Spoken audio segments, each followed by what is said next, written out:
INDIA गठबंधन में भर नहीं पाएंगी दरार, ममता सरकार पर खूब बरसे सीताराम येचुरी। भारत को शिकस्त देने के लिए बनाए गए विपक्षी गठबंधन INDIA में अभी से एकता की कमी दिखाई दे रही है। एक तरफ ये पार्टियां लोकसभा चुनाव में साथ मिलकर चुनाव लड़ने की बात करती हैं, तो दूसरी तरफ राज्यों में आपस में ही खींचतान में लगी हैं।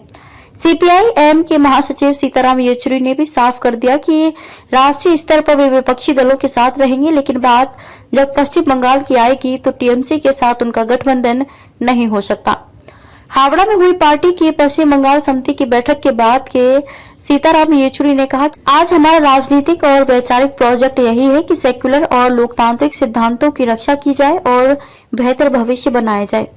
इसके लिए सभी गैर भाजपाई पार्टियों को एकजुट होना होगा। एक पार्टी के सदस्य के सवाल पर येचुरी ने कहा कि ये बात स्पष्ट है कि TMC भाजपा का विकल्प नहीं हो सकती।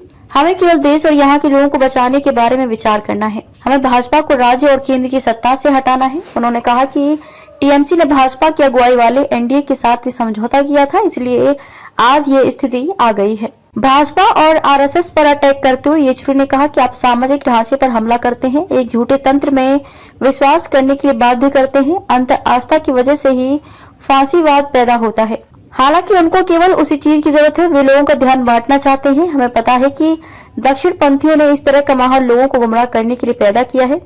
केंद्र की सरकार पर हमला बोलते उन्होंने कहा कि अब हम एक लोकतंत्र में नहीं है, हम एक चुनावी तानाशाही में जी रहे हैं।